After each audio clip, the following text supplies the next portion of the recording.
بسم اللہ الرحمن الرحیم۔ اسٹوڈنٹس السلام علیکم۔ آج کے اپنے اس پی ایس کے لیکچر میں ہم ایوب خان ایرا 1958 ٹو 1969 کو ڈسکس کریں گے۔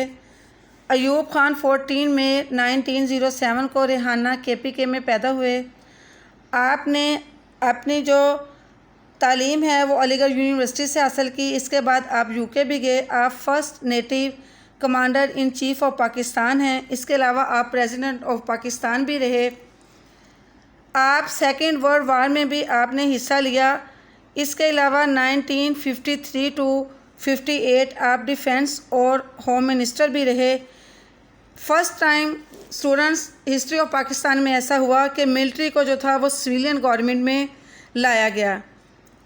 اس کے علاوہ آپ الائنس ود امریکہ کے زبردست حامی تھے۔ آپ سمجھتے تھے کہ جس طرح کی ویلیوز امریکہ میں نافذ العمل ہے، اگر ان کو پاکستان میں بھی نافذ العمل کیا جائے تو پاکستان بھی بالکل جس طرح کے امریکہ ترقی یافتہ ممالک کی صف میں ہے، پاکستان بھی اس میں شامل ہو سکتا ہے۔ اس کے علاوہ جیسا کہ میں نے آپ کو پہلے بتایا کہ یہ first NATO commander in chief of Pakistan تھے۔ اس سے پہلے جنرل سر والٹر اور سر ڈگلس ڈیوڈ گریسی جو تھے وہ اس عہدے پر فائز تھے۔ ایوب خان نے 27 اکتوبر 1958 کو ملک میں جو ہے وہ مارشل لا لگایا، اور اس کی بہت سی وجوہات تھی، جس میں سے ایک تو سیاسی قیادت کا فقدان تھا۔ اس کے علاوہ انتخابات کا التوا، یعنی کہ اس کا ڈیلے ہوتے رہنا، نوکر شاہی کا کردار، پارلیمانی نظام کی ناکامی، اور پھر دستور سازی میں مسلسل رکاوٹ۔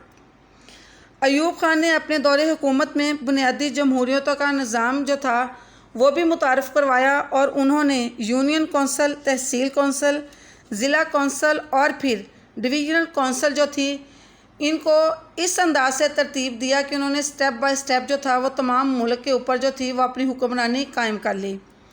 اس کے علاوہ 1961 میں انہوں نے مسلم آئلی جو قوانین بنائے، یہ وہ قوانین تھے جو اپنی طرز پر پاکستان میں پہلی قانون سازی تھی، اور اس کا مطالبہ کافی عرصے سے خواتین اور انسانی حقوق کی جو تنظیمیں تھیں ان کی طرف سے کیا جا رہا تھا۔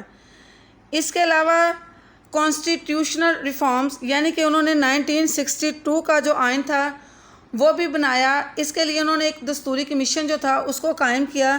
جب اس دستوری کمیشن نے اپنی تمام سفارشات 1961 کو صدر کے سامنے پیش کر دی، تو صدر ایوب خان نے اس میں چینجنگ کر کے، یعنی کہ اس میں مختلف ترامیم کے ذریعے اس کو پہلے اپنی پسند کے مطابق ڈالا۔